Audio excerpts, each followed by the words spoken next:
Hey guys, tonight we're sailing back to the very first days of feline friendship, a time when the Nile still overflowed in rhythm with the stars, and the desert sang with insects instead of car horns. You're about to discover how the world's most independent animal somehow decided it was worth living alongside us messy humans. Spoiler, it involved mice, spilled grain, and a lot of patient staring.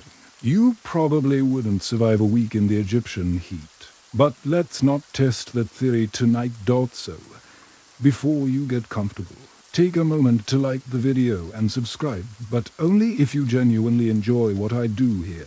And while you're at it, tell me in the comments where you're listening from, and what time it is there right now. Now, dim the lights. Maybe turn on a fan for that soft background hum. And let's ease into tonight's journey together.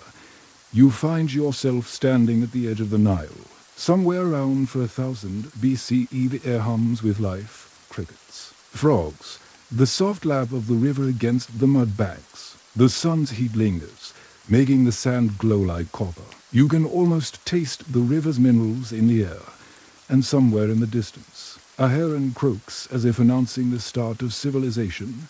Men and women wade knee-deep in irrigation canals, guiding water into their fields of barley and emmer wheat. The smell of earth mixes with the scent of smoke from small cooking fires. You hear the quiet thud of a wooden scoop wheel, endlessly turning, carrying life-giving water from the river to the crops. And then, out of the corner of your eye, something moves, sleek, low, curious, a cat. Well, not quite a cat yet. More like a long-legged wildcat, lean and cautious. Historians believe it was Felis sylvestris libica, the African wildcat, a creature halfway between wilderness and window ledge. She's striped faintly like a soft shadow and watches the humans with wary intelligence. You watch her too, trying to stay as still as the reeds. This is how it began.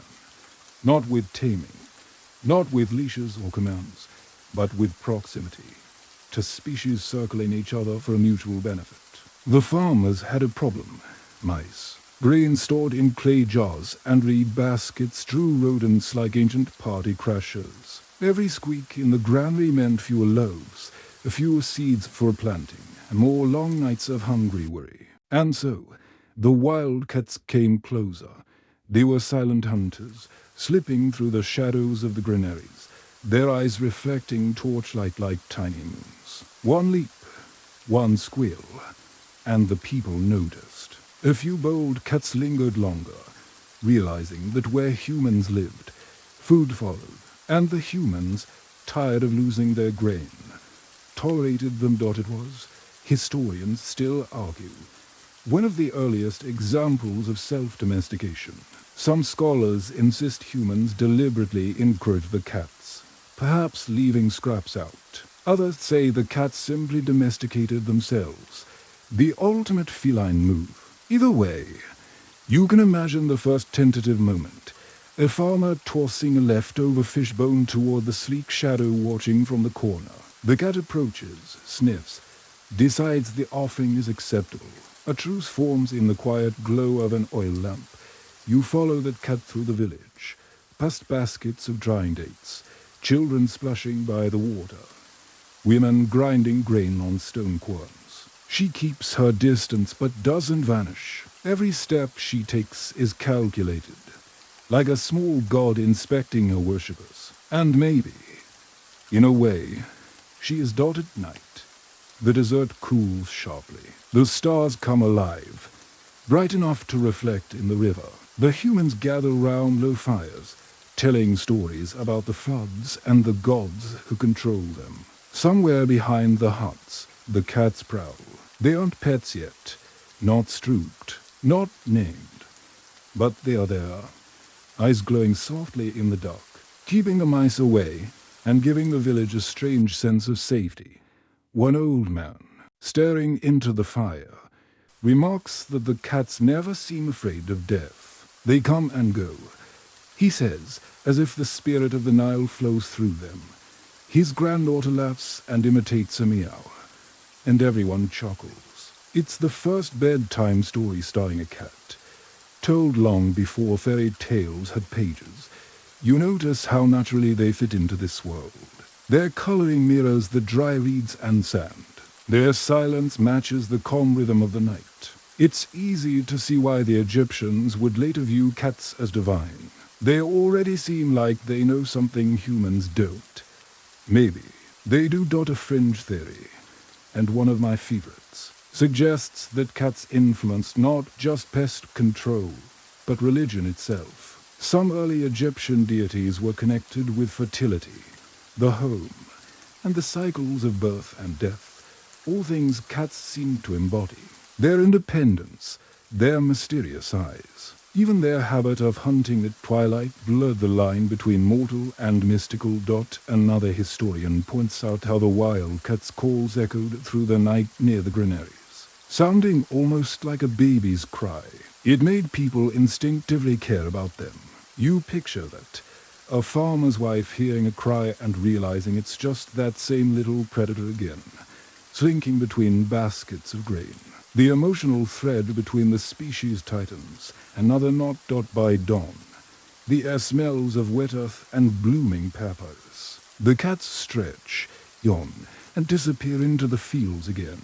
You, standing there in your imagination, can almost feel the warmth of the sand beneath your feet, the pulse of the early civilization forming, the first settlements that will soon build the great cities of the Nile.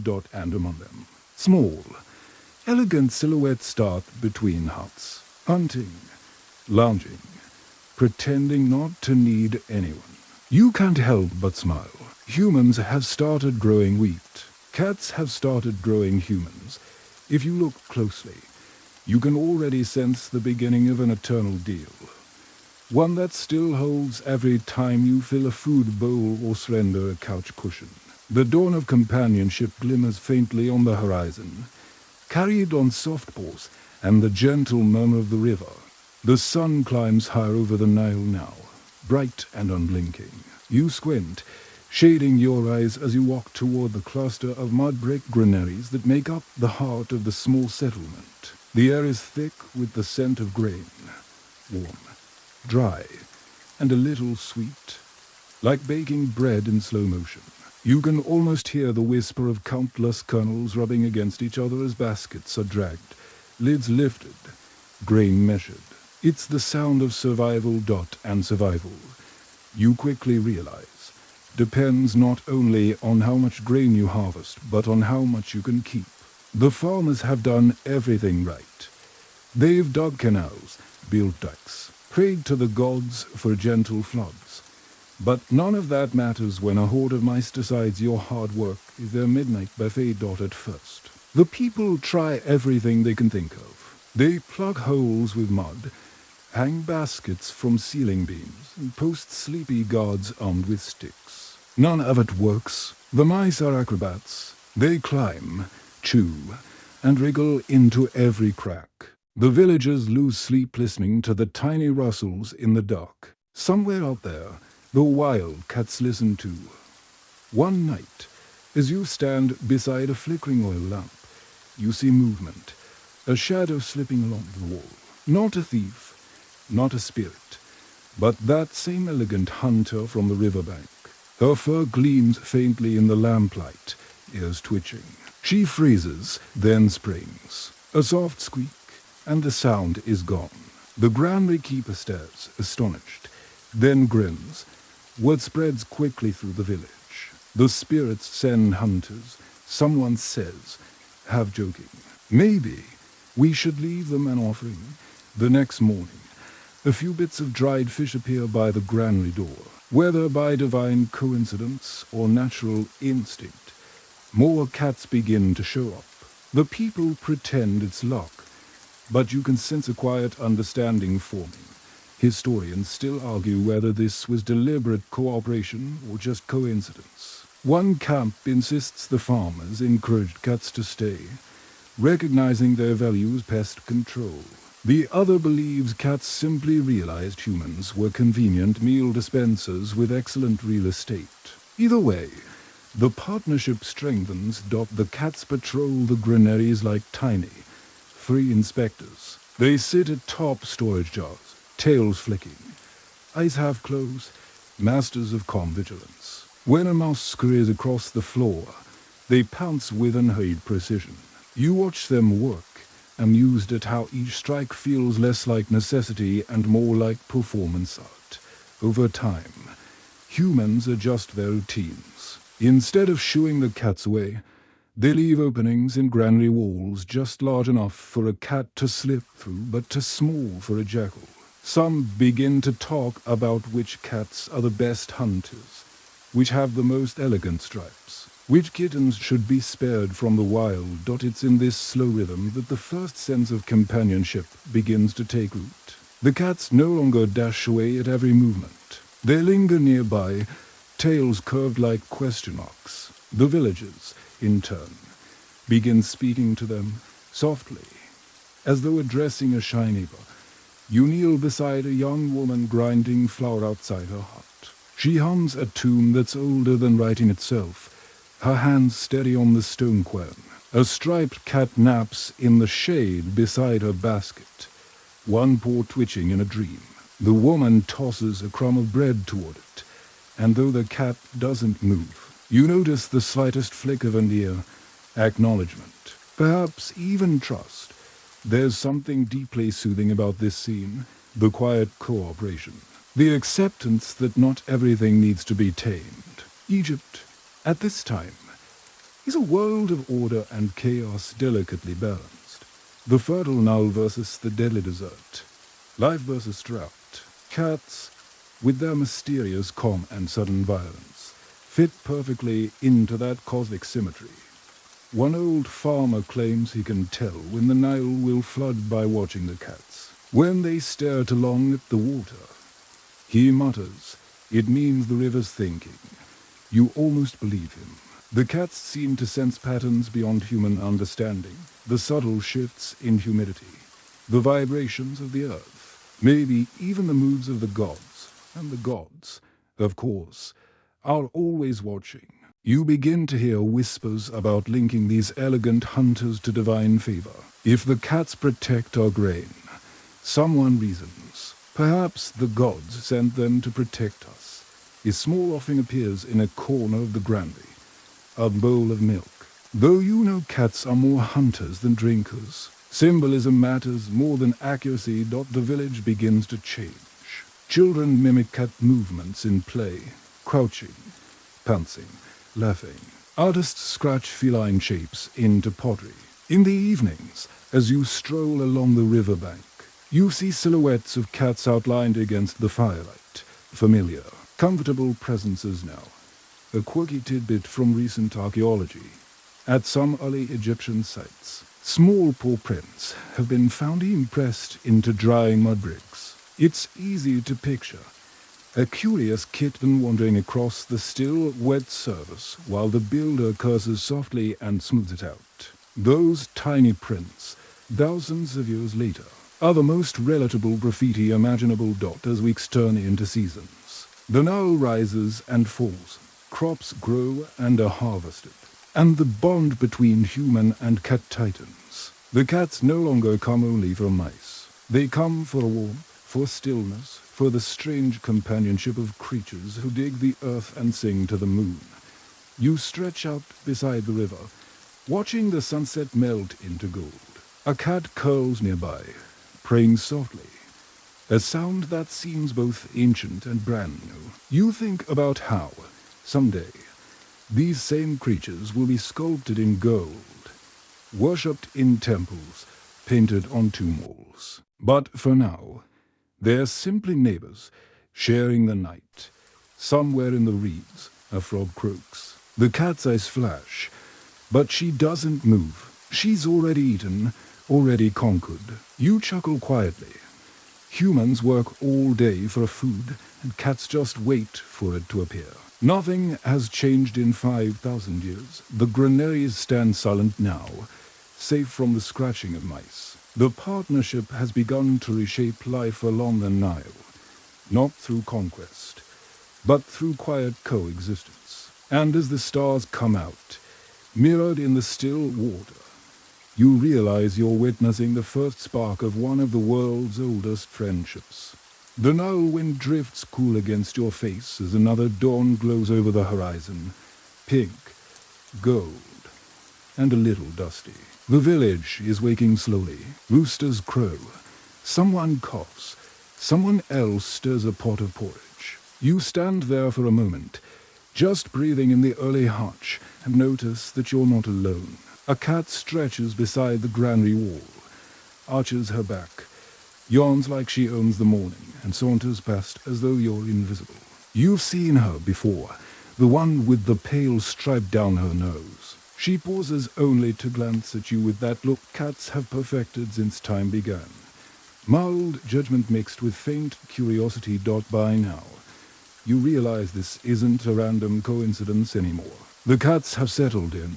They sleep in corners, perch on doorsteps, and trail behind the women carrying baskets. What started as a temporary truce has evolved into something else. The humans don't fully notice the shift. Not consciously. But they've stopped thinking of the cats as wild. Somewhere along the way, these creatures have become part of the rhythm of daily life. The cats know it too.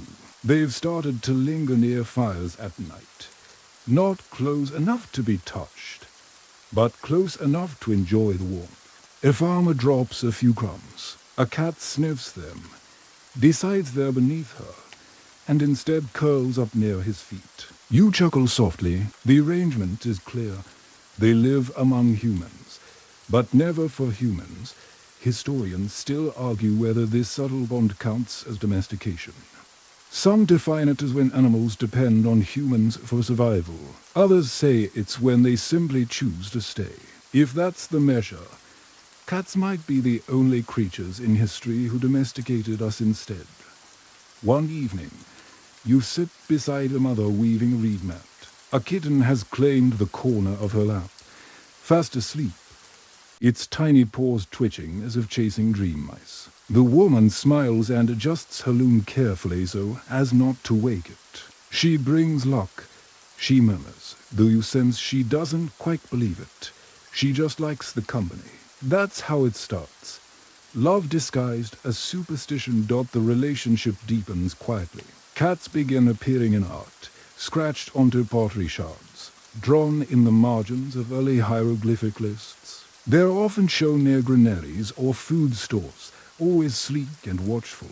You can almost feel the artists trying to capture something about their posture, a mixture of grace and indifference that no other animal embodies. There's a curious fact here. Archaeologists have found small beads and collars buried with cats dating back thousands of years before they were fully worshipped. Maybe decorative, maybe identification, or maybe, like humans everywhere, they just couldn't resist accessorizing their pets. You picture someone braiding a bit of linen around a cat's neck while the animal tolerates it with patient disdain. The cat's behavior shifts too. They start raising their kittens close to human dwellings, teaching them that these strange, hairless giants with their predictable routines and leftover fish bones are, in fact, safe. Generations later, the wildness softens. The hiss becomes a purr. The eyes, though still sharp, lose their constant suspicion. The line between wild and domestic blurs until it barely matters. A young boar, maybe 8 years old, spends his mornings tossing bits of bread toward the cats. One of them, bolder than the rest, trots after him from hut to hut. By evening, it curls beside his sleeping mat. The boy's mother laughs and shakes her head. It's just a mouser, she says, but she leaves a bowl of milk anyway. You can almost hear her tone. That blend of practicality and affection every future cat owner will recognize. Life flows with the Nile's rhythm: planting, harvest, flood, repeat. Each season brings more cats. Their coats shimmer like sand. Their eyes reflect the firelight. At night, when the desert cools and the frogs begin their chorus, the cats patrol the village walls. You lie awake listening to the sound of tiny paws padding across rooftops. It's strangely comforting, as though the night itself is being guarded. A quirky little note from modern researchers. Evidence suggests that cats living with humans during this early period began to meow more often than wild cats. It's a sound not found much in the wild, an adaptation specifically for communicating with humans. You grin at the thought. Even then, they were already learning to boss us around using cute noises. By now, their usefulness is beyond question. The grain stays safe, the population grows, and the cats earn an invisible and spoken status. People begin associating them with prosperity. A house with cats never starves. Someone says, and others nod. Whether true or not, the saying spreads. It's easy to believe. After all, belief is often just repetition with a rhythm. The cats adapt faster than the humans realize. They learn that a well-timed peck can soften hearts, that a slow blink disarms suspicion. The humans, in turn, start assigning meaning to these gestures. A cat's stretch becomes a sign of good fortune. A sudden dash into the dark means a spirit has passed. Superstition layers itself gently over observation, like silk over stone. Historians still debate which came first, affection or worship. Did the Egyptians love cats because they were sacred, or make them sacred because they loved them? It's a wonderfully circular question, the kind cats would appreciate. As you walk through the village one evening, the moon's reflection dances on the river. A fisherman hums softly as he checks his nets, and a cat perches on the prow of his small reed boat. The scene is timeless, one you could witness in modern Cairo or a fishing town in Greece. 5,000 years later, the cat flicks its tail. Utterly uninterested in the grandeur of human history it's quietly shaping. The villagers now tell stories about cats that chase away evil spirits or whisper to the gods during the night. They aren't entirely serious, not yet, but the idea has roots. You feel it growing, like papyrus pushing up through the mud. Something profound is taking shape. Reverence. And yet, the cats remain unchanged. They still vanish into the reeds at sunrise, still hunt, still yawn with ancient indifference. It's their very aloofness that fascinates the humans, the reminder that some creatures can live beside you without belonging to you. The night air grows cooler, soft against your skin. A cat settles nearby, curling its tail neatly over its paws, staring into the dark as though it sees what you can't. You wonder if this silent companionship, this wordless understanding, is what first made humans believe in gods at all. Maybe it started with something as simple as a purr beside the fire. The morning sun creeps up the walls of the temple complex at Barbastus, though right now, it's not yet the grand city of pilgrimage it will someday become. You're walking through a much earlier sanctuary, still small, still humble. There smells faintly of incense and clay. Somewhere nearby, a cat yawns. It's been generations since the first wildcats began hunting the granaries. By now, the Egyptians have grown used to their company, so much so that cats have become part of the social landscape, as ordinary as the Nile itself. But something subtle has shifted. These creatures are no longer just companions of convenience. They've started to show up in the places where humans commune with the divine. A small stone carving catches your eye, faint, half-worn by time. It's a woman's figure, graceful and serene, with the head of a cat. Her name is still whispered cautiously, not yet shouted from temple walls. Bastet. You trace the carving with your fingertips, feeling the faint lines where an artist's chisel once moved with reverence. The goddess's expression is calm, but her eyes are alert. That mix of maternal care and predatory precision that only cats can embody. She is not yet the fully divine figure of later centuries, but she's rising, a symbol of fertility, home, and gentle protection. Historians still argue about exactly when Bastet first entered the pantheon. Some say she began as a lioness goddess of war, fierce and sunbright, and later softened into the household protector we now imagine. Others believe she was always a domestic guardian, born of the people's affection for the cats who guarded their homes and grain. The truth, as usual, probably lies somewhere in between. You can imagine how easily the leap from admiration to worship must have felt.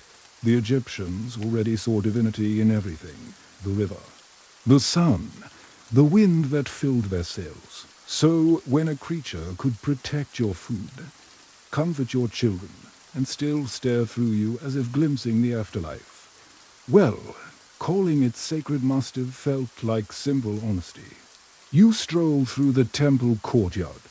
Cats are everywhere, now, lounging on walls, weaving between priests' legs, stretching under the shade of sycamores. They seem utterly unimpressed by the growing reverence round them, as if they've decided that being worshipped is merely their natural due.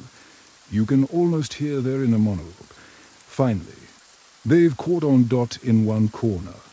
A priest kneels, laying a small bronze offering in the sand, a tiny cat figurine, its tail curled in eternal elegance. Round him, a few villagers wait their turn, holding baskets of grain or simple fish. They murmur prayers under their breath, asking for blessings, health, and fertile crops. When a cat passes by, they bow their heads slightly, as though in greeting. The soundscape of the place feels both sacred and domestic. The flutter of doves, the soft padding of paws, the low chant of a priest calling upon the goddess's favor. It's not thunderous or grand. It's gentle, like the rhythm of daily life turned spiritual. You pause to watch a family bring their newborn to the temple. The mother cradles the baby in linen. The father carries a small bowl of milk. A cat sits nearby, grooming itself, completely uninterested.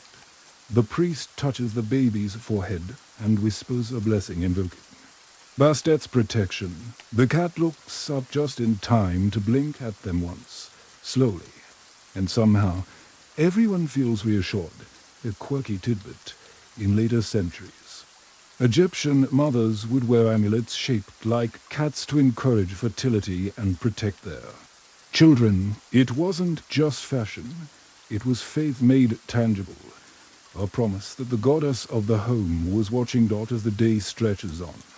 You find yourself sitting beneath a palm, listening to the buzz of insects and the soft rustle of papyrus scrolls in the priest's hands. You realize how natural this blending of domesticity and divinity feels. To the Egyptians, there was no hard line between home and temple. Both were sacred spaces where life was nurtured and guarded. One priest, noticing your curiosity, offers an explanation in that timelessly patient tone scholars always seem to have. The lioness protects the king, he says, but the cat protects the home. She sees what men cannot, the spirits that slip between walls, you nod. Though you can't help smiling at the practicality behind the poetry, she also sees mice. By dusk, the temple glows golden in the fading light. The cats begin to stir again, wandering the perimeter as if on patrol. Their eyes catch the sunlight, glinting like bits of ember. You watch one leap onto a low wall and freeze, tail twitching. Somewhere in the reeds, a mouse squeaks, and then doesn't squeak again. You think about how humans always crave guardianship. They build gods from everything they fear and everything they love. In Bastet, they've found both: a creature who kills pests with ruthless grace but curls up purring beside the cradle. It's a duality as old as life itself. Historians still puzzle over how the Egyptians managed to balance these opposites: fierce protector, gentle nurturer, within one deity. Perhaps that was the point, to remind people that strength and tenderness can coexist. That care doesn't mean weakness. Cats understood that instinctively. As night falls, the temple quiets, lamps flicker, shadows lengthen. You hear the faint murmur of evening prayers drifting through the air. Mingling with the sound of a cat's purr, the scent of incense lingers, sweet and resinous. Wrapping round you like a dream, you can't tell where the goddess ends and the animal begins anymore. Maybe the Egyptians couldn't either. Maybe that was the magic, to see the sacred in the ordinary. The divine in the creature sleeping at your feet. Somewhere nearby, a cat yawns again, stretches, and disappears into the dark. You smile. Bastet's work is never done. The centuries turn like the slow curve of the Nile. But Bastet grows. What was once a modest shrine becomes a sprawling temple complex, dazzling with columns and carved reliefs. Pilgrims arrive from all corners of Egypt, traders, farmers, nobles, each bringing offerings for Bastet, the gentle guardian of home and hearth. The city itself hums with life. Cats roam everywhere, sleek, confident, utterly in charge. You can tell they know they're special now. They glide through the marketplace as if through a royal court, pausing only to accept scraps of fish or gentle strokes from passing hands. Their eyes glitter in the sun, and even the priests give them right of way. The annual festival of Bastet is approaching. It's one of the liveliest events in the Egyptian calendar, a celebration that combines religion, joy, and just a hint of mischief. Ancient historians like Herodotus would later describe it with wide-eyed awe, boats packed with worshippers sailing up the Nile. Music and laughter echoing across the water, women shaking sistrums and singing songs in honor of the goddess. You can almost see it. Long lines of barges, their sails catching the warm breeze, decked with flowers and ribbons. The people dance, drink wine, and beat tambourines. Cats lounge lazily amid the chaos, watching it all with regal disinterest. Somewhere in the background, the temple's high priestess leads a chant that ripples like water. Bastet, Eye of Ra, bringer of joy, protector of women and children, we honor you. The festivities might seem extravagant, even hedonistic, but to the Egyptians, they were profoundly spiritual.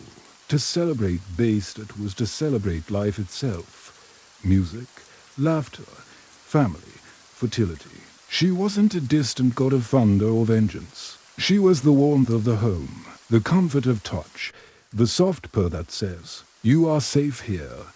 As you wander through the festival crowd, you notice the offerings people bring.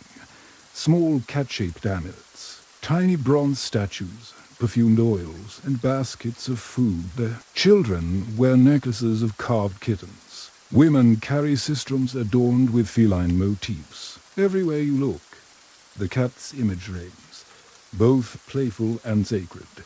A vendor calls out, waving a delicate bronze figurine toward you. It's a seated cat with earrings in her ears and an amulet on her chest, symbols of divine protection. For their home, the vendor says, so Bastet may keep your family safe. You turn it over in your hand. The craftsmanship is exquisite, the devotion even more so. In one corner of the city, behind the grand temple, lies a quieter place, the cat necropolis. It's a burial ground, but not a somber one. Here, priests carefully mummify cats, wrapping them in linen, adorning them with beads and painted masks. Some are buried with their owners, others placed in sacred tombs as offerings. It's startling, even touching, to see how much care goes into each burial. The embalmer's hands move with tenderness, as though honoring a friend. To the Egyptians, these weren't just pets. They were messengers of Bastet herself, divine creatures whose deaths deserved reverence. You pause before one of the mummified cats, now resting under the soft torchlight. Its face is serene, its linen wrapping perfectly symmetrical. A small inscription reads, "Beloved of Bastet, may you guard the fields of the afterlife as you guarded our home." It's easy to smile at this from a modern perspective, all the ceremony for a cat. But when you think about it, it's deeply human. The need to honor what protects us, to remember what comforts us, That's what faith has always been about. You close your eyes and imagine the city at night during the height of Bastet's worship. The streets glow with oil lamps. The air is rich with the scent of myrrh and honey wine. In the distance, you hear drums and laughter from a nearby rooftop. A cat sits perched, silhouetted against the moon, the goddess's living symbol. Calm and luminous, it's hard not to feel a sense of peace here. Even in an age of pharaohs and conquest, there's something remarkably gentle about Bastet's domain. Her power lies not in destruction, but in protection. Not in thunder, but in quiet vigilance. Some scholars think Bastet's popularity grew precisely because she offered a kind of spiritual intimacy that other deities didn't. Ra ruled the heavens. Osiris ruled the afterlife, but Bastet ruled the threshold, that fragile border between chaos and comfort, fear and safety. She was the warmth of the fire when the night grew cold, the watchful eyes in the dark, and perhaps that's why cats, her sacred emissaries, thrived so much in Egyptian life. They lived on that same edge between wild and tame, fierce and affectionate. You couldn't own a cat any more than you could command the Nile. You could only coexist with one, respectfully. The next morning, the city stirs to life again. The festival has ended, but its echoes linger, songs, laughter, and a faint sense of blessing in the air. You see a cat stretch on a temple step, sunlight pooling round her like gold. A priest offers her a bowl of milk. She sniffs it, then looks away, unimpressed. The priest chuckles. The goddess accepts or refuses as she pleases. He says that it's a perfect summary of the Egyptian relationship with cats. Reverence wrapped in humor. They loved them, worshipped them, but also knew that love would never be fully returned. And somehow, that made it even more sacred. You walk toward the temple gate as the morning light floods in. The walls gleam with hieroglyphs showing Bastet, radiant, graceful, holding a sistrum, surrounded by cats. Beneath one scene is a simple inscription that reads, "Joy is her gift, and peace her shadow." You pause, taking it in. The air is warm, alive. Somewhere nearby, a cat's purr hums like distant thunder dots in that moment. You understand what the Egyptians must have felt, that this small, silent creature was a link between worlds, a guardian of both hearth and soul. The goddess smiles from the stone walls, her feline eyes half-lidded, eternal. You travel further down the centuries, and Egypt is changing again. The power of its pharaohs waxes and wanes. Dynasties rise and crumble like sandcastles before the flood. But through it all, one thing remains oddly constant. Cats. They wander across the temples, slip through markets, and sit on the laps of queens as though nothing could possibly concern them. By now, you could almost say cats have become ambassadors. Egyptian traders carry them abroad, not as official envoys, of course, but as pest controllers for ships hauling grain across the Mediterranean. It's practical at first. Mice and rats love grain. Nothing terrifies them quite like a sharp-eyed feline crouched on the deck. But, as so often happens, what starts as utility becomes affection. You can picture one of these ships rocking gently in the dawnlight, sails furled, the smell of salt and tar in the air. Among the ropes and baskets, a striped cat curls up on a coil of hemp, its belly rising and falling with the tide. The sailors call her Nefret, meaning beautiful, and she lives up to it. At night she chases vermin across the deck, and by day she naps in the shadow of the mast. By the time the ship docks at a port in Crete, or along the Phoenician coast, or even further west in Cyprus, the locals have noticed. What is that creature? Someone asks, amazed at its poise. They'd seen wildcats, sure, but not this small, sleek, friendly thing that seems half divine. The sailors grin, a gift from Bastet. They say, half joking, half serious, and thus begins the slow, quiet diaspora of the Egyptian cat. Historians still argue whether it was the Egyptians who first domesticated cats or if it happened independently elsewhere. There's evidence of feline burials in Cyprus that date back thousands of years, suggesting perhaps cats followed people naturally wherever food and shelter were plentiful. But the Egyptian version, the one with goddesses, mummies, and temple processions, that's the version that captures the imagination. Imagine yourself now in an ancient Mediterranean port city. The mix of languages, the clatter of amphorae, the call of seagulls overhead. Somewhere amid the chaos, a cat wins between your legs. She's adopted you, not the other way round. You offer her dried fish. She accepts it with all the dignity of a queen receiving tribute. And just like that, she's part of your crew. You can trace this pattern everywhere humans go. In Greece, cats are admired but not worshipped. They're efficient, graceful, and above all independent, qualities the Greeks rather appreciate. By the time Rome enters the story, cats have become practical household protectors. The Romans, fond of order and utility, treat them as symbols of liberty, free creatures that nonetheless serve the state by keeping the granaries clean. In ancient mosaics, you can even spot them chasing mice across kitchen floors or lounging beside loaves of bread. A sign of domestic peace, maybe. A sign that civilization has reached that stage where even the smallest predators have found their place beside us. Meanwhile, like in Egypt, the cult of Bastet continues to evolve. She's no longer merely the protector of homes. She becomes something larger, almost national. Her temples are among the grandest in the land.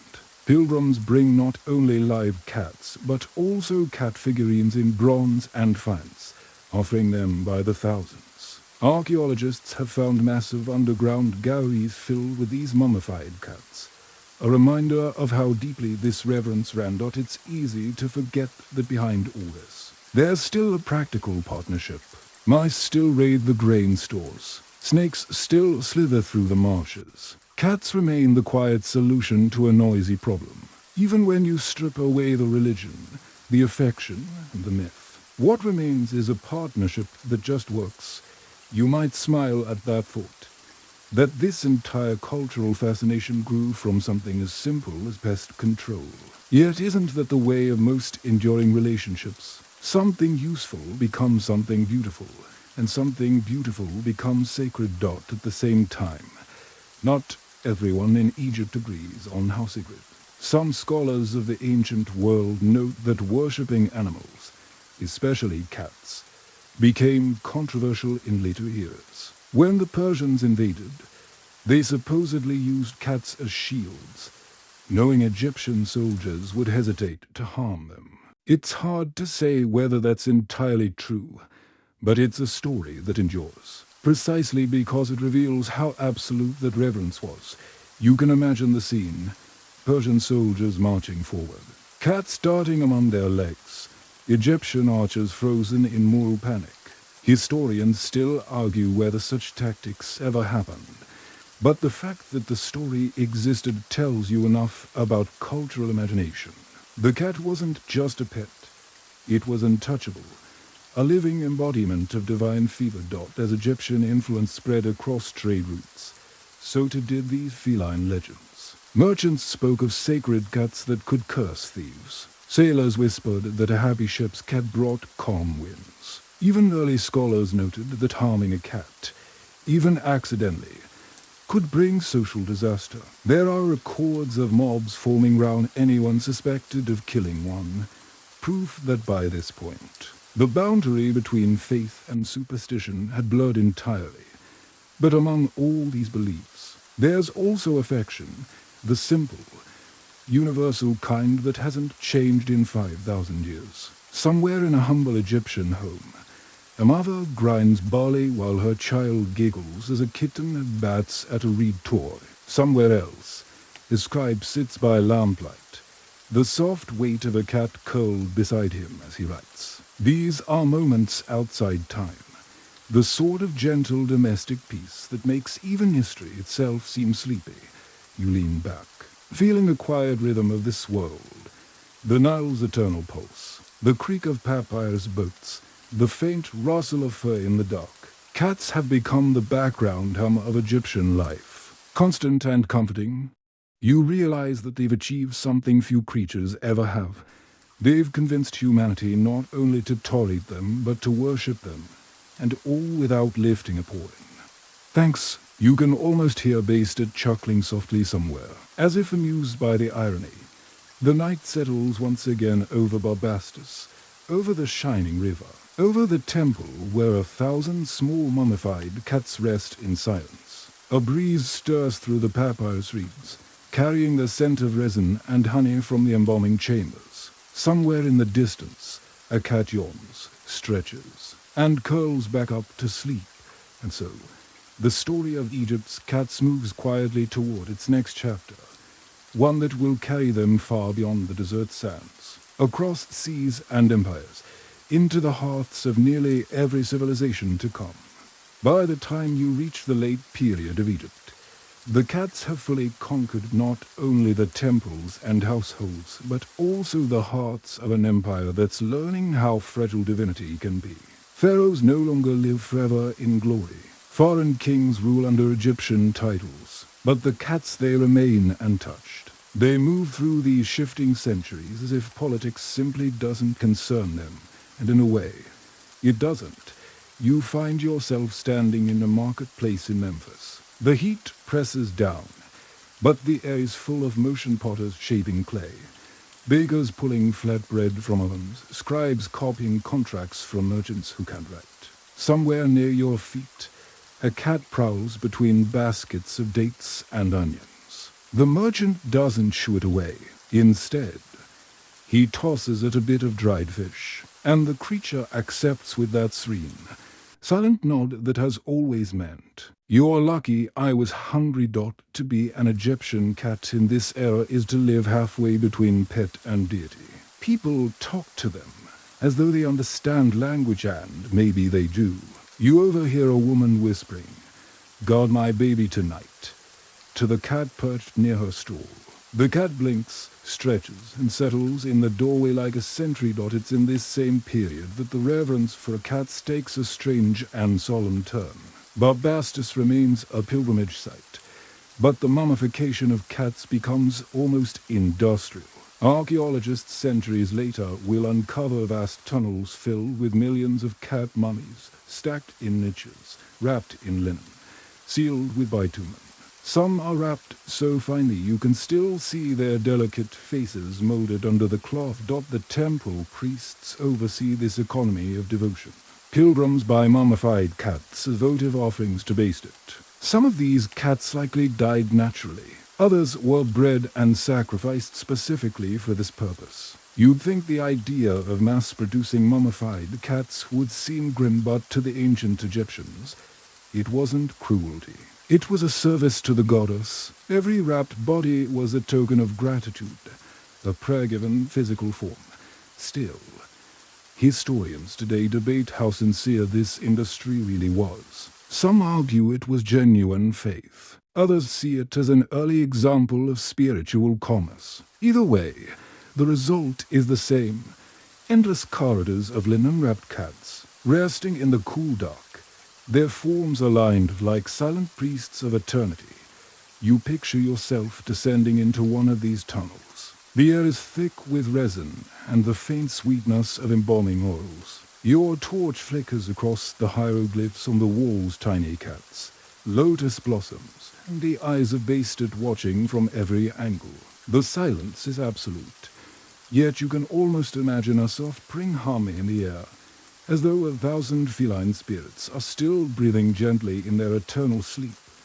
Outside, life goes on. The Greeks have begun to arrive first as traders, later as conquerors. Alexander the Great marches through the Nile Delta in 330 to BCE. Like everyone before him, he's greeted by the sight of cats lounging on temple steps. The new Hellenistic rulers are pragmatic. They merge Egyptian gods with Greek ones. Bastet becomes associated with Artemis the huntress, protector of women, and bringer of moonlight. It's a natural pairing. to powerful feminine deities who embody gentleness wrapped round ferocity. You find yourself in Alexandria now, a dazzling port city of libraries and light. The streets hum with languages from across the known world: Greek, Egyptian, Phoenician, Hebrew, even early Latin, and somewhere in a courtyard behind a scholar's home, a cat curls up beside a scroll of papyrus. Perhaps she's keeping it warm. Or perhaps she's just doing what cats have always done, reminding humans that they're grandest. Ideas will never matter more than a good nap. Even the scholars of the great library of Alexandria must have known this truth. Imagine a scribe, bent over his desk late into the night, the faint flicker of an oil lamp illuminating the ink on his hands. At his feet, a cat stretches, yawns, and delicately steps onto the parchment, smearing a few carefully written words with her paw. The scribe sighs but doesn't push her away. Instead, he murmurs, "You to seek wisdom. Little based it." In that moment, you realize how deeply cats have entwined themselves with human imagination. They are not merely companions. They are participants in thought. Poets, priests, philosophers all have found inspiration in the soft, indifferent stare of a cat. The Romans, when they finally inherit Egypt, are struck by this reverence. They too come to admire cats not as deities, but as household gods of fortune and independence. To kill a cat, even by accident, is still considered unlucky. Yet in Rome, cats shed their divine titles and take on something subtler. They become emblems of domestic virtue and quiet pride. You can see a Roman matron reclining on her couch, her cat draped like a living shawl across her shoulders. The air smells faintly of olive oil and lavender. She scratches its chin absent-mindedly while dictating letters to her scribe. In another home, a cat sits at the threshold, guarding the granary from mice. They are no longer sacred, but they're indispensable. And across all these transformations, the Egyptian spirit lingers. Even when Bastet's temples fall into ruin, even when her name fades from the prayers of the living, the cat remains her echo. Every purr is a fragment of an ancient hymn. Every lazy stretch in the sunlight is a gesture of divine remembrance. Centuries later, explorers will open these tombs and find the mummified cats still perfectly preserved. Some of the wrappings contain small figurines, others bits of jewelry. One British archaeologist in the 19th century was so overwhelmed by the sheer number of cat mummies that he reportedly exclaimed, "There must be more cats than people in this land." He wasn't entirely wrong, and yet, when you think of all those millions of tiny bundles resting quietly under the sand, it doesn't feel eerie. It feels peaceful. These were creatures that, for thousands of years, symbolized balance, joy, and protection. Their silence is a kind of grace that you leave the tomb and step into the bright Egyptian sun. The wind carries dust across the desert, but the temple ruins ahead still gleam faintly, as though remembering what they once were. On a fallen block of sandstone, a living cat perches, golden eyes, sleek fur, tail curled like a hieroglyph. She blinks at you, slow and deliberate, as if to say, "We never left. You just forgot how to listen." And maybe that's true. History, after all, is a kind of long nap between awakenings. You move forward again through time, the sands of Egypt slowly settling over collapsed temples and buried statues. Empires fade, conquerors come and go, and the old gods fall silent. But cats, they remain. They slip through the ruins, silent heirs of forgotten glory. Their paws tracing the same stone paths priests once walked barefoot by now. The Romans have turned the Nile into another province. The temples of Bastet are half empty, their walls chipped by time, their incense altars cold. Yet, somewhere in a shaded courtyard, you still find a cat sunbathing, her fur the color of papyrus reeds. To her, nothing important has changed. She doesn't care that Caesar's face is now on coins or that papyrus scrolls are traded for Roman parchment. All she knows is that there's warmth, there's food, and that humans strange, restless creatures that they are still find comfort in her company. Rome brings with it a new order and new gods. Based it fades into memory, but her image echoes faintly in the Roman goddess Libertas, who also represents freedom and domestic peace. And fittingly, the cat begins to represent freedom, too. In Roman homes, mosaics now show cats lounging beside wine jars or chasing small birds. Even graffiti from Pompeii includes cats drawn in charcoal on the walls of kitchens, scratched beside words like Felix, meaning both lucky and happy. There's something fitting about that double meaning. Cats are both symbols of fortune and of quiet contentment. They don't strive. They don't serve. They simply are. You can imagine a weary Roman soldier coming home from campaign, hanging his shield on the wall, and finding his cat still asleep on the same windowsill he left her months before. No speeches, no tears, just a single flick of her tail and acknowledgement that he's back, and she approves. As the empire expands, so does the reach of cats. Roman ships carry them to Gaul, to Iberia, even to Britain. Everywhere they go, they settle easily into new homes. You might think that climate or culture would matter, but cats adapt effortlessly.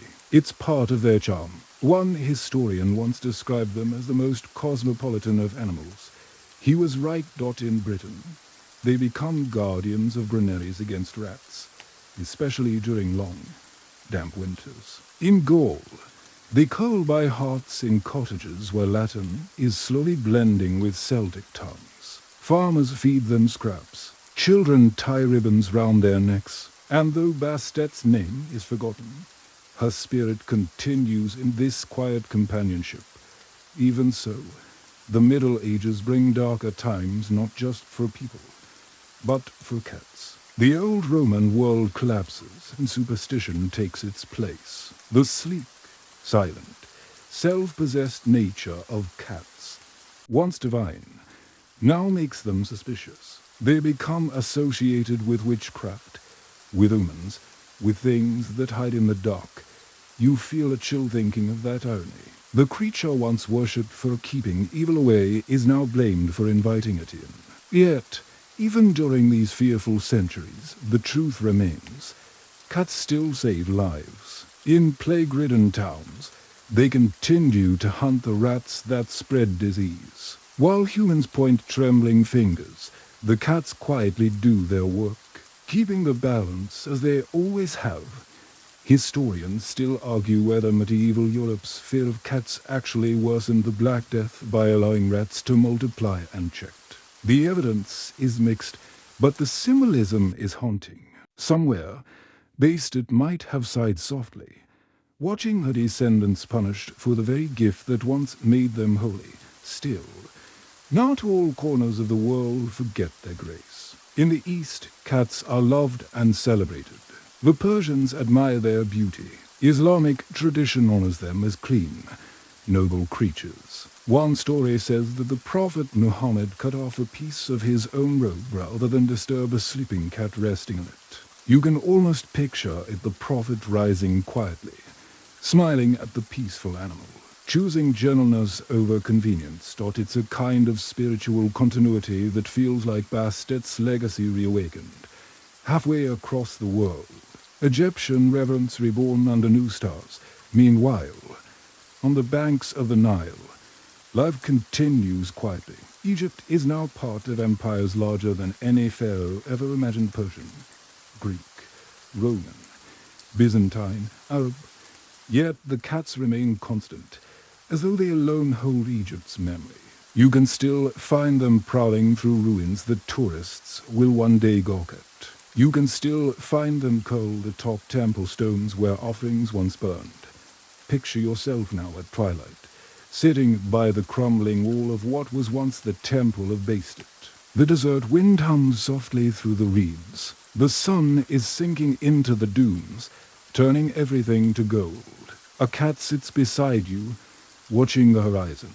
Her ears flick with the faintest sound, her tail curling like calligraphy. You reach out, and she allows you barely to scratch behind her ear. Her fur is warm from the sun, her eyes ancient with memory. You realize you're touching a lineage unbroken by millennia. A creature that once shared altars with queens and now shares your quiet moment at dusk. It's almost funny, isn't it? The temples, the armies, the gods themselves all gone. But this small, self-contained creature endures. You can feel history breathing beside you, wrapped in fur and indifference. In the distance, the evening call to prayer rises from a nearby village. The cat turns her head toward the sound, then back to you. It feels like acknowledgement, as if she's saying, we adapt, we survive, we always have. And maybe that's why cats still hold the human imagination so firmly. They're reminders that power isn't always loud, that grace doesn't need witnesses, and that survival can be quiet, even elegant. You lie back, feeling the desert's cool sand beneath you, and watch the first stars appear. Somewhere behind you, the cat stretches, yawns, and curls up beside your arm. The faint vibration of her purr hums against the silence like the heartbeat of history itself, still steady after all this time.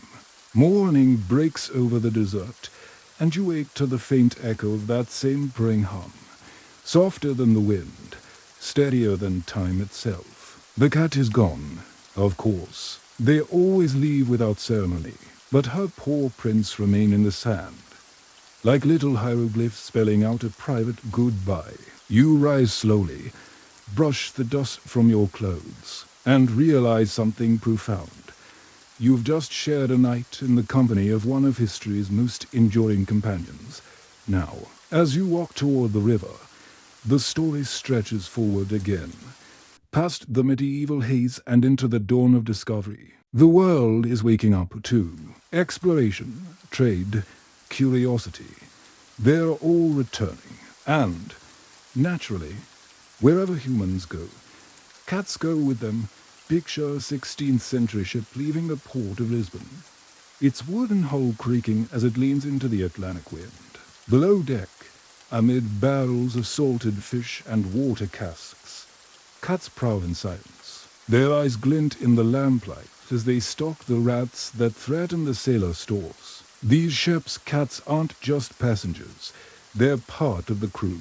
Their job is serious, their loyalty purely conditional. But still, the sailors adore them. They call them good luck, believing that a content cat brings calm seas. Some even build tiny hammocks from rope and cloth for their feline crewmates. And when the waves grow rough, it's said that a cat's behavior foretells the storm. If she lies still and washes behind her ears, brace yourself. Historians still argue whether these beliefs were superstition or simply observation. But the affection behind them is undeniable. Cats have become global travelers now, stowaways on every tide. From Egypt's mud brick homes to the decks of European caravels, that's quite a leap for an animal who still refuses to come when called by the 1600s. Cats have reached every continent humans have touched. They're in the fishing huts of Norway, the tea houses of Japan, the spice markets of India, and the new colonies of the Americas. And while cultures differ wildly, the pattern repeats. Suspicion turns into tolerance, tolerance into fondness, fondness into quiet love. In Japan, for instance, cats slip into folklore as Maniki Niko, the beckoning cat with a raised paw that invites prosperity. She's a far cry from Bastet's fierce grandeur, but the spirit is the same: protection, abundance, comfort. Meanwhile, in Ottoman Istanbul, cats become beloved residents of mosques and alleyways alike. People leave bowls of water and scraps of food for them, seeing in their grace a reflection of divine harmony. Somewhere between those two worlds, in the cool alleys of Cairo, the cats of Bastet's lineage still wander, half stray, half sacred.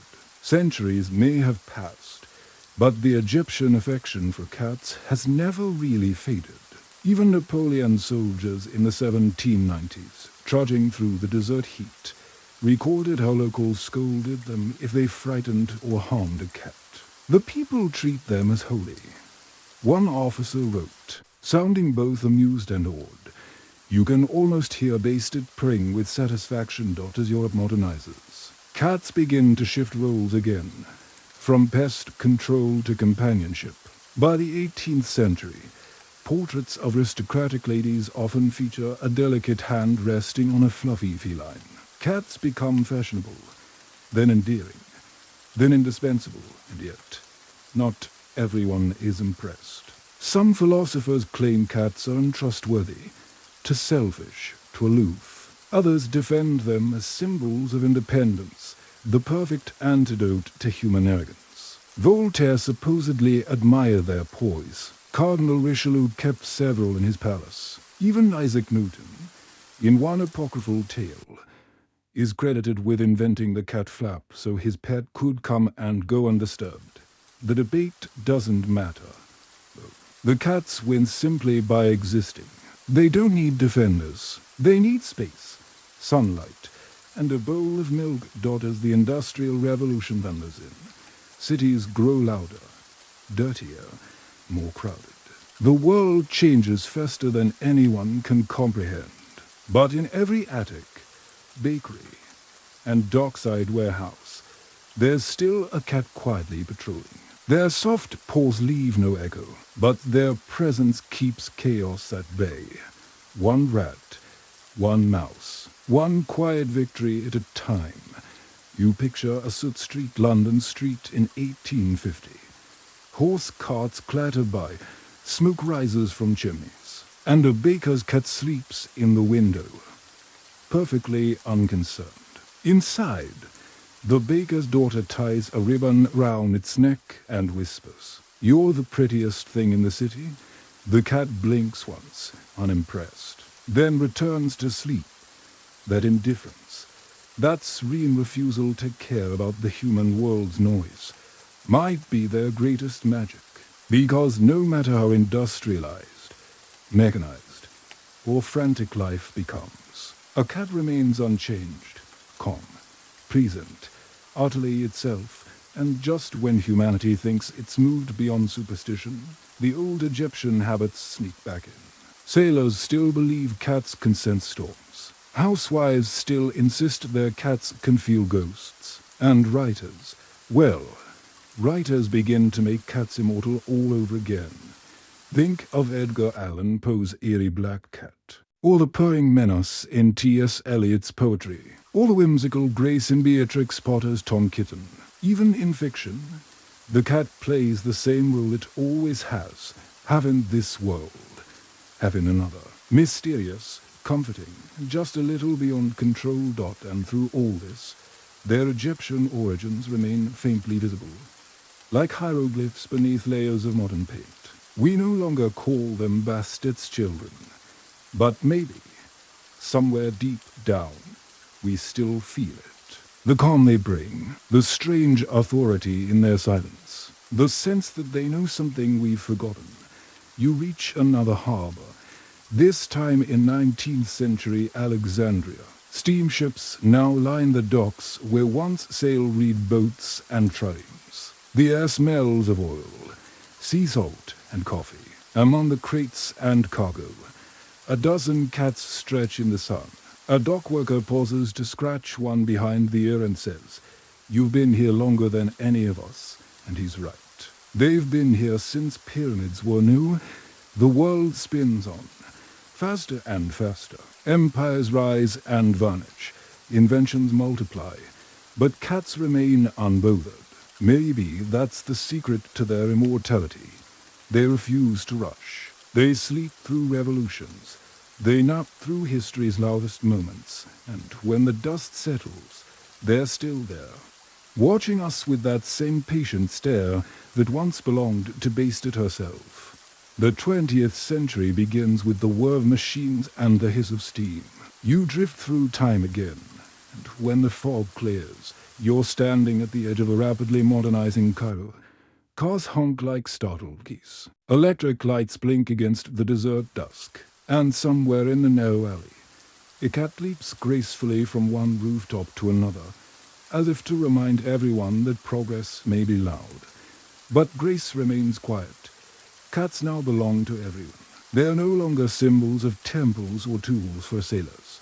They've become family. You step into an early 1900s apartment, and there's a cat curled on a newspaper, right next to a gramophone playing scratchy jazz. The woman of the house calls her Cleopatra, because of course she does. Historians still argue whether the cat's explosion in popularity during this period was due to romanticism, urban life, or just the rise of photography. Cats, it turns out, love the camera almost as much as the camera loves them. Their stillness, their poise, every whisker seems to know it's being admired. By the 1920s, postcards of cats in hats and bow ties circulate the world, like free ambassadors of charm.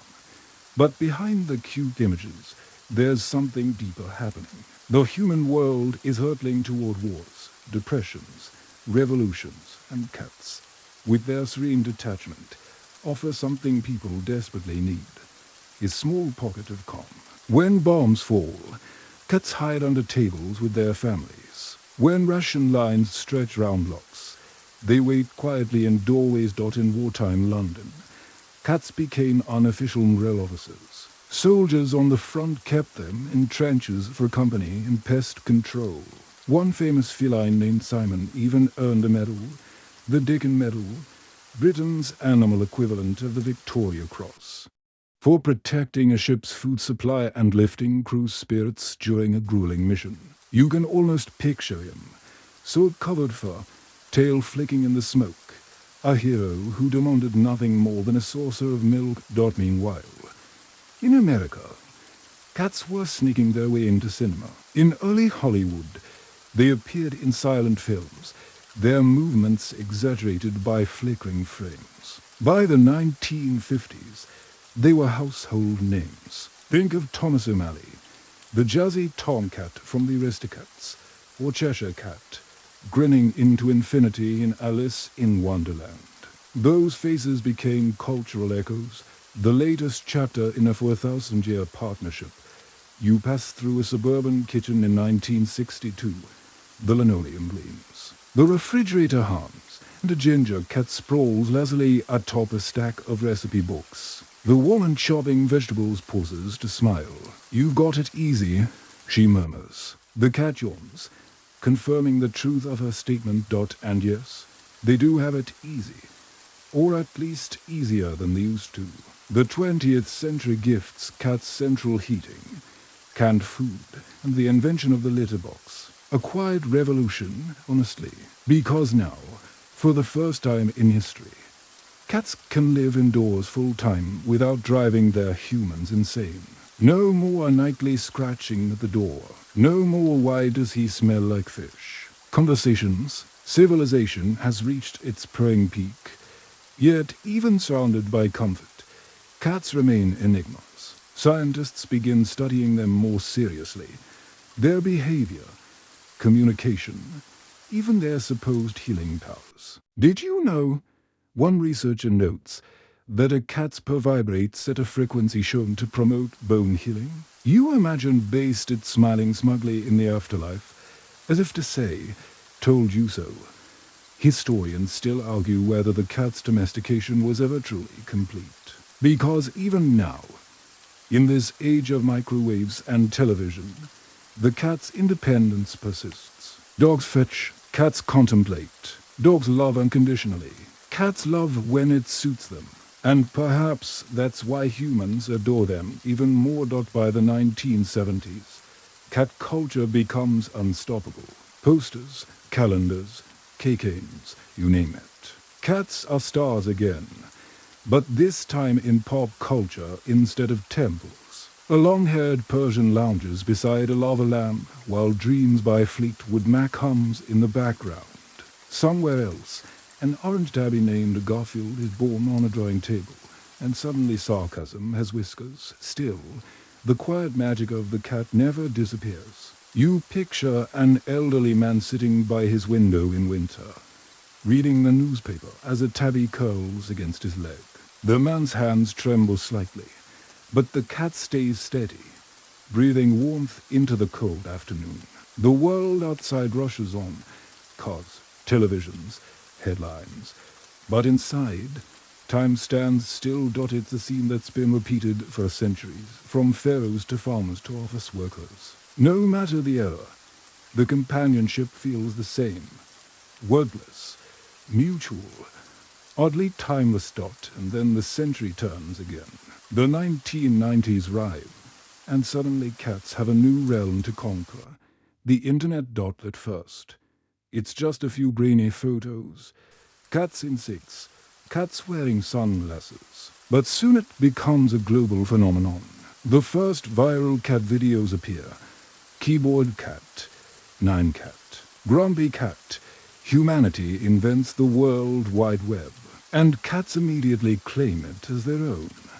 Some historians, the serious ones, with elbow patches and coffee breath, still argue whether this meme represents a decline in human culture or a continuation of our ancient worship in digital form. Maybe it's both. After all, ancient Egyptians carved cats into stone. We upload them to YouTube. Different medium. Same devotion dot, and what about Egypt? The place where this all began. If you walk through modern Cairo today, you'll still find cats lounging on stone steps older than Christianity. Tourists feed them scraps of shawarma. Kids chase them down dusty alleys. And every now and then, one looks at you with that inscrutable basted stare, as if she remembers everything. You pause there, standing beside the Nile once more. The river glimmers with city lights, but the smell of papyrus, the murmur of ancient hymns, the purring heartbeat of history, they're still here, waiting under the surface. The cat, ever patient, ever poised, has seen humanity through pyramids and pop songs, empires and memes. Maybe that's why, as night falls again and you feel your eyelids grow heavy, it's her quiet constancy that soothes you. The sound of soft paws, the shimmer of eyes in the dark, the timeless hum of a creature who never asked to be tamed, only understood. The night deepens, and with it, the scent of incense and ink. You find yourself once again on the edge of ancient Egypt, not in the time of kings, but in the era of merchants, scribes, and scandals. The temples of basted gleam under torchlight, their walls humming with prayers and promises. Cats wander freely between the legs of pilgrims, tails high, unbothered by the crowd. But behind all the piety, a quieter, more mischievous economy begins to stir. You follow a trader through a bustling market near Barbastus, the holy city of Bastet. Stalls overflow with copper trinkets, carved figurines, and baskets of dried fish. Amid the chatter of barter, someone whispers about feline blessings available for export. It seems not everyone who worships cats does so for purely spiritual reasons. Historians still argue whether temple priests themselves encouraged this trade or merely turned a blind eye. Officially, cats were sacred, protected by royal decree. But unofficially, well, supply and demand have a way of blurring divine boundaries. A cat, after all, could bring good fortune, ward off pests, and symbolize divine favor. So, what harm could there be in sending a few across the sea? Especially when the silver coins clink so sweetly. You trail the merchant to the docks. There, smells of salt and resin, small wood and ships wait like sleeping crocodiles, their hulls heavy with papyrus rolls, linen, and tucked discreetly in clay cages. Cats, their golden eyes flicker in the torchlight, curious, calm, almost knowing, as the ships depart toward Crete, Phoenicia, and beyond. You can't help but feel that Egypt's feline children are about to colonize the ancient world in the softest invasion ever launched. Meanwhile, within the temple walls, another drama unfolds. The priests, once guardians of sacred order, find themselves in competition with common merchants, the more cats become commodities. The more the temple's divine monopoly weakens. You overhear a scribe muttering under his breath. The goddess frowns when profit purrs louder than prayer. Still, the rituals go on. Pilgrims continue to offer mummified cats in exchange for blessings. But here lies another quiet scandal. Not all the mummies contain cats. Some are filled with straw, feathers, or fragments of bone, hastily wrapped to meet demand. When archaeologists in the 19th century unwrapped thousands of these votive bundles, they discovered that the ancient cat industry had become a victim of its own success. You imagine a weary artisan sitting late at night, rolling linen bandages by a lamp, muttering, "No one will notice if this one's a little lighter." Maybe they didn't. Or maybe the goddess based it had a sense of humor about it. After all, cats are experts in deception and disguise. By day, the temples still gleam, pilgrims still arrive from across Egypt. You walk among them, hearing snatches of conversation, farmers begging for fertile fields, mothers praying for healthy children, lovers whispering for luck all round. Cats weave through the crowd, rubbing against ankles, leaping onto statues, curling in sunlit corners. They are everywhere and belong to no one. Free, divine, self-contained. But the political winds shift. Pharaohs rise and fall. Foreign rulers rise, the Persians, the Greeks. The Romans all find Egypt's cat devotion fascinating, even absurd. Yet many of them quietly adopt it. You picture a Greek merchant returning home, clutching a small carved cat as a charm for his household shrine. Or a Persian noblewoman feeding milk to a sleek black cat while pretending she doesn't believe him. Egyptian gods. Historians still argue whether this diffusion of cat culture was intentional or incidental. Did the Egyptians deliberately share their sacred animals? Or did curious foreigners simply fall under the same quiet spell that had captivated the Nile? For centuries, either way, the results are undeniable. Cats become wanderers, ambassadors of serenity, following trade routes like shadows. You drift into a storage room behind one of the great temples. The air is thick with linen and dust. Rows of baskets hold mummified cats, thousands of them. Some are tiny kittens, others regal adults. They rest in silence, preserved for eternity. You pause beside one, its wrappings neat and symmetrical. Beneath them lies a creature that once purred by a kitchen fire, perhaps curled beside a child's feet. Now it sleeps forever in service to a goddess. One priest notices your gaze. They are not gone. He whispers, only waiting for the next dawn. His voice trembles slightly, as if even he doesn't fully believe it. You nod, unsure whether he speaks of cats, gods, or the empire itself. Outside, the trader haggles over price, his voice echoing off stone. A woman carries a live cat wrapped in linen, cooing softly. A child chases another into the reeds, laughing. Life continues, messy and miraculous, sacred and profane and through it all. The cats remain, walking that thin line between divinity and domestication. Between worship and commerce, you start to understand something fundamental. Cats never belonged to Egypt. They merely allowed Egypt to tell their story. First, as the night breeze rolls in from the river, you catch a final glimpse of the temple roofs glowing silver under the moon. Cats lounge along the parapets, their silhouettes sharp against the stars. They don't seem to mind the scandals below, or the priest's anxieties, or the merchant's greed. They simply exist, graceful, indifferent, eternal. In the end. Perhaps that's their true power. Empires crumble, fates evolve, economies collapse, but cats endure, unbothered, curling into history like they curl into sunlight. And somewhere deep in the temple vaults, A statue of Bastet smiles faintly, as if amused by the whole affair. The sea stretches wide before you, a slow-moving mirror of bronze beneath the Mediterranean sun. The year is perhaps 600 BCE, perhaps later. Time doesn't flow in straight lines anymore. You're standing on a creaking wooden deck beside sailors shouting in half a dozen tongues. The wind tastes of salt, pitch, and barley bread. At your feet, a small cat curls inside a coil of rope, tail twitching at the gulls. That's how the Egyptian cat makes her grand exit.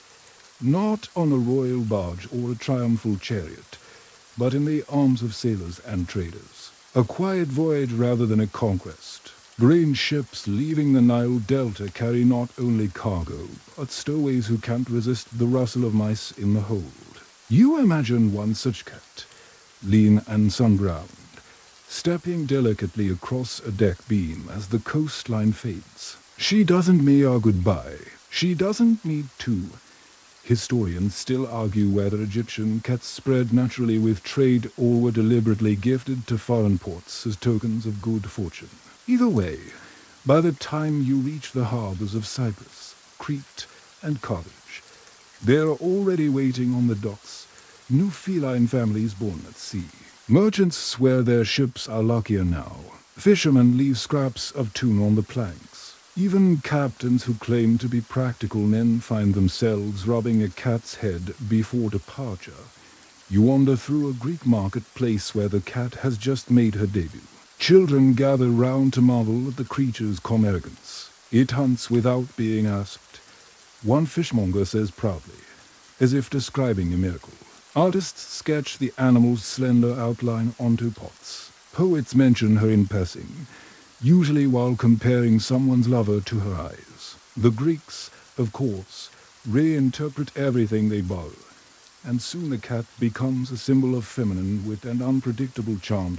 In the Roman world, the cat's fame spreads even faster. You find yourself in a busy room in dockyard centuries later, the air full of hammering and shouts. A soldier bends to scratch a tabby behind the ears. She keeps the granaries honest, he laughs. Rome's cats are workers first, guardians of wheat, defenders of dignity.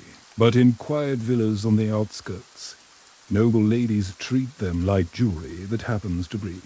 One mosaic shows a woman reclining on a couch with a cat stretched across her lap, both wearing the same expression of effortless superiority.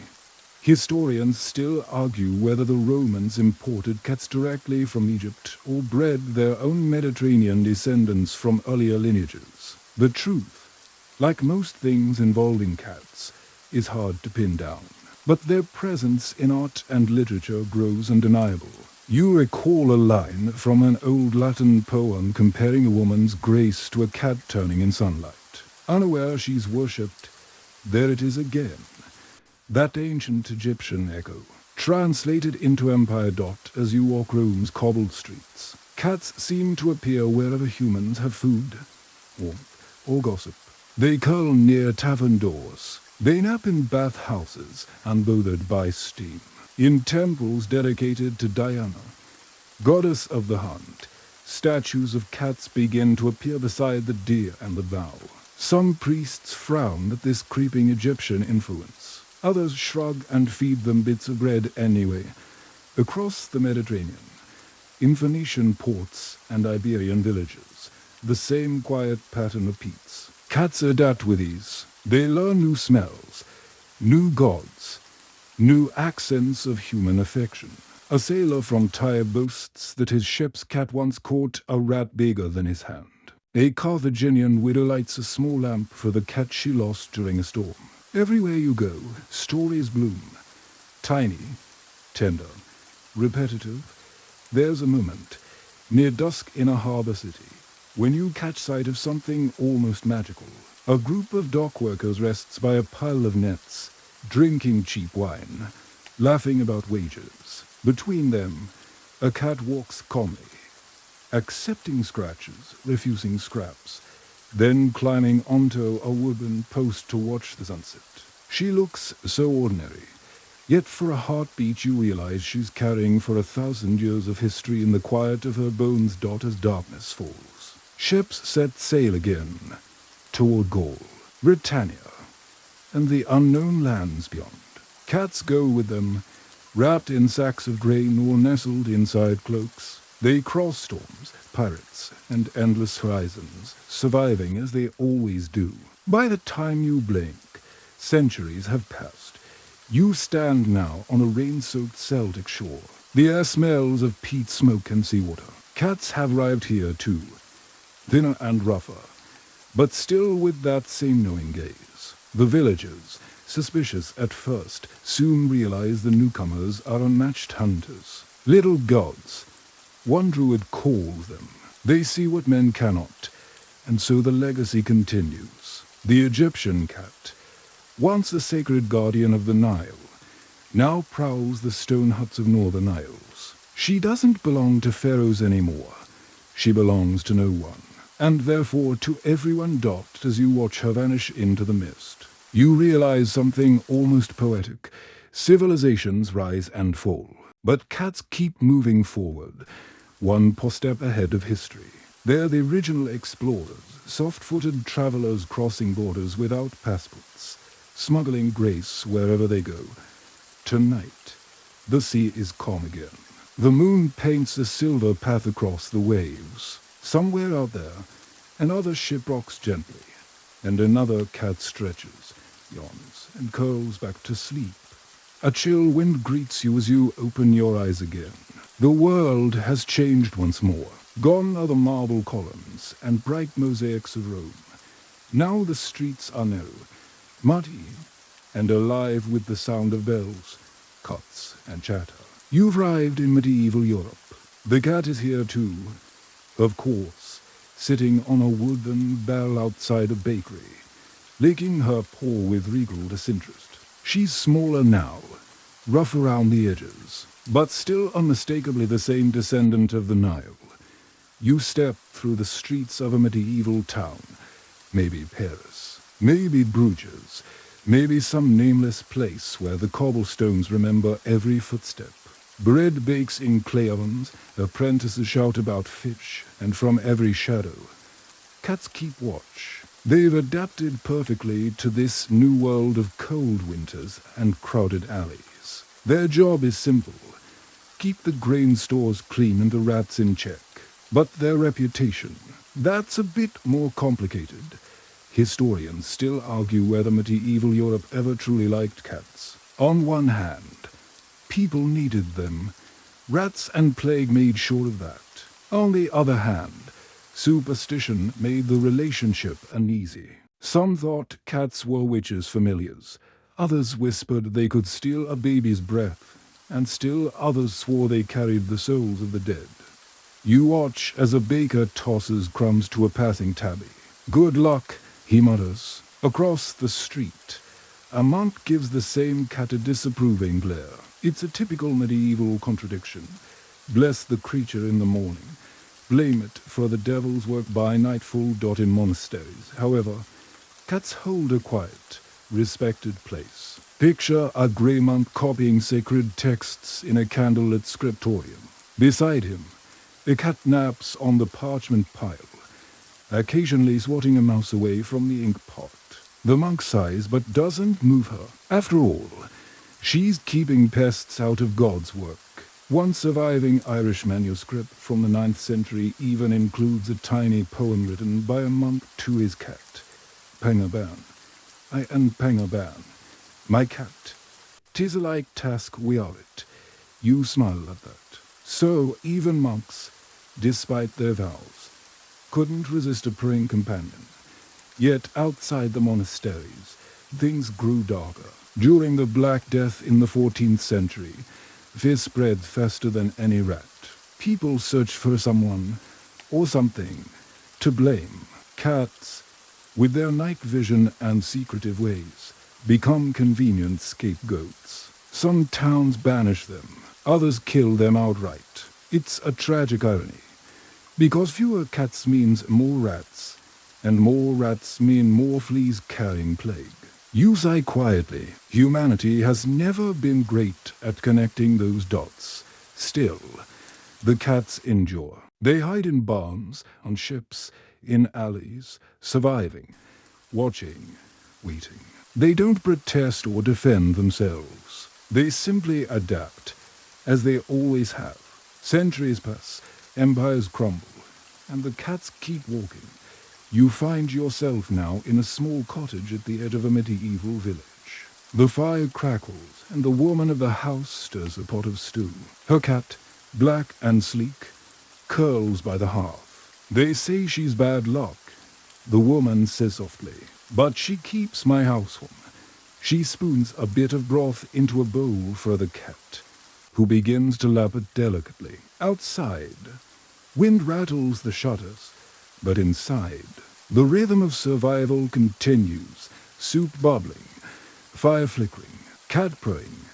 Historians still argue whether cats were truly feared or merely misunderstood in medieval Europe. The evidence is mixed, condemnations from the church, but also illustrations in prayer books showing cats lounging beside saints. One manuscript even shows a cat mischievously stealing food from a monk's plate, a little medieval meme of its own dot. As the centuries creep toward the Renaissance, attitudes shift again. Cats start to appear in art not as demons, but as symbols of domestic comfort, small but telling details in household scenes. You walk through a painter's studio in Florence, the smell of linseed oil thick in the air. On the floor, a tortoiseshell cat chases a paintbrush while the artist laughs. She's probably just there for company. But later, she'll appear in his finished painting beside the Virgin Mary. A quiet nod to home, peace, and everyday love. In Venice, cats become heroes. The city, surrounded by water, is a paradise for rats, and cats are the only thing keeping them in check. Venetian sailors even take cats on voyages, claiming they bring luck and protect against storms. You picture a gondolier whizzing softly as his tabby naps on the bow, sunlight glinting off the canal. Slowly, the fear fades. By the late 1400s, cats are creeping back into homes, not just as pest controllers, but as companions again.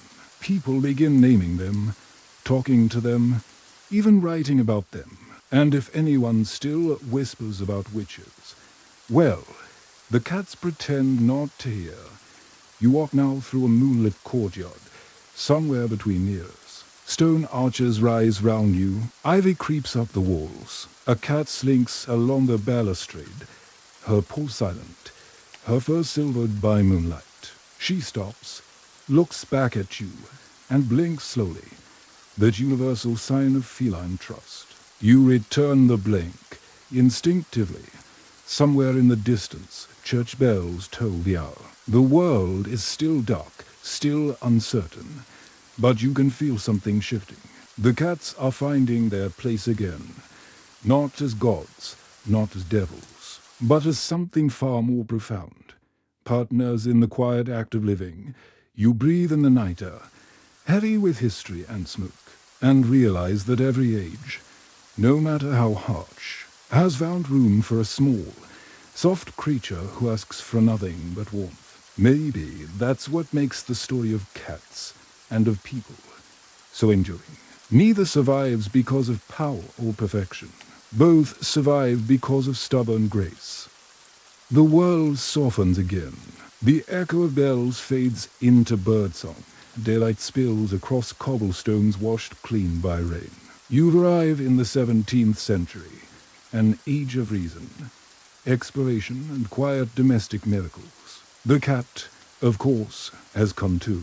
She sits proudly on a windowsill in Amsterdam, tail wrapped neatly round her paws, gazing out at ships heavy with spice and silk. This is the dawn of the modern pet. No longer just a mouser. The cat is becoming something more, a companion, a muse, a subject of art. In one painting, she curls by a woman spinning thread. In another, she sprawled lazily on a table beside a still life of fruit and cheese. To the painters of the Dutch Golden Age, The cat is both beauty and mischief, a living symbol of everyday humanity. You drift through a narrow home along a canal. Inside, the smell of wax and coffee fills the air. A merchant's wife hums softly as she writes a letter. A tabby leaps onto the desk, knocking over an inkwell. A troublemaker. She sighs, dabbing at the spill, but she smiles all the same. It's a familiar domestic scene, one that feels astonishingly modern. Beyond Europe, cats are crossing oceans. Every sailing ship carries a few, to control rats, yes, but also for luck. Sailors treat them as crew, feeding them scraps of fish and whispering their fears into soft fur during long, black nights. A journal from 1697 records, "Our ship's cat have kept us from despair when storms did rise. She sleeps near the compass and brings comfort to all." You picture her, a calico curl near a lantern, tail flicking with the sway of the waves. And in faraway Japan, a new kind of reverence takes shape. You find yourself now in Edo, old Tokyo, where paper lanterns sway in the evening wind. Here, cats are celebrated for their charm and independence. Artists carve them into netsuke, paint them in ukiyo-e prints, and write haiku about their mysterious grace. One reads, "The cat's shadow, slipping through the paper door." It's in this time that the Manikiniko, the beckoning cat, is born. You watch a craftsman painting the raised pour of a ceramic cat statue, his brush careful, his expression calm. "For good fortune," he murmurs, setting it on a wooden shelf beside dozens of others. Soon, these cats will fill shops and temples, inviting luck with a single silent gesture that will outlive their maker by centuries. Back in Europe, Enlightenment thinkers begin to reconsider the place of animals in human life. A philosopher in France, perhaps Descartes or one of his critics, argues that animals feel nothing, mere machines of flesh. But across the channel, another writer disagrees. They love, they suffer, they dream, he says, stroking a cat that purrs beneath his hand. The debate becomes a quiet revolution of empathy. By the 18th century, cats are appearing in literature too. Children's stories, moral fables, even poetry. In England, Samuel Johnson, the great dictionary maker, shares his home with a cat named Hodge. He buys oysters for him personally, a small act of affection that Londoners still remember. A biographer once wrote, "He was a man of vast intellect, and yet his tenderness for a cat made him beloved. You wander now through a candlelit study. Books line the walls, quills rest in inkpots, and a black cat snoozes atop an open volume. The scholar writes by flickering light, occasionally reaching to scratch the cat's ear. It's a simple gesture, but somehow it feels monumental. Proof that even in an age obsessed with logic, people still needed warmth. The cat has now conquered the home, the ship, and the heart. She's been worshipped, feared, painted, and adored. But what comes next is something even she couldn't have predicted. The age of industry. The air thickens with smoke as you step into the 19th century. Steam whistles echo from iron rails. Factories rise, cities sprawl, and humanity's pace quickens to something almost mechanical. But in the middle of this noise, cats still find their quiet corners. A worker's cat naps atop a pile of coal sacks. A shop cat guards the till in a London store. On the crowded streets, posters appear warning of rat-borne disease. And once again, the cats are called to duty. In an ironic twist of history, the creatures once feared as omens of plague now become the protectors against it. Meanwhile, a new idea spreads through parlors and drawing rooms. The concept of the pet as family. The Victorians adore sentiment, and cats fit perfectly into their vision of gentle domestic life. They are written about in magazines, drawn in children's books, and even given names and graves. Queen Victoria herself keeps several cats at her royal residences, which means that As always, when the monarch does something, the nation follows. You step into a cozy Victorian parlor. Floral wallpaper, gas lamps, the faint ticking of a clock. A little girl sits cross-legged by the fire, stroking a long-haired cat that purrs like a small engine. "Good night, Duchess," she whispers, and the cat's tail calls in reply. Out the window, you can see a newspaper boy running past, shouting headlines about invention, empire, and progress. But in this room, the world feels timeless. A cat, a child, a fire. The same companionship that began on the banks of the Nile now repeats in a London living room. It's astonishing. You think how this creature, born wild, worshipped by pharaohs, hunted by zealots, cherished by sailors, has followed humanity across every century, always beside us, always watching, always surviving. As the lamplight dims and the cat curls tighter in sleep, you realize something simple and beautiful. She never truly belonged to us. We merely learned to live in her world. The room fades into a hush of warmth and shadow. You find yourself back in the present day, though it's hard to say exactly when or where. Maybe it's a quiet evening in your own home, or maybe it's somewhere dreamlike, halfway between then and now. A soft lamp glows in the corner, and a cat, of course there's a cat, stretches luxuriously before settling at your feet. Her purr hums like distant thunder under a summer sky. You glance round and notice how much of the ancient world still lingers here. The bowl of milk on the counter, the little ceramic manikinico by the window, the way your cat's eyes know when the refrigerator hums, as though judging the technology of mankind. It's all echoes, faint reminders of a story that began thousands of years ago on the banks of the Nile.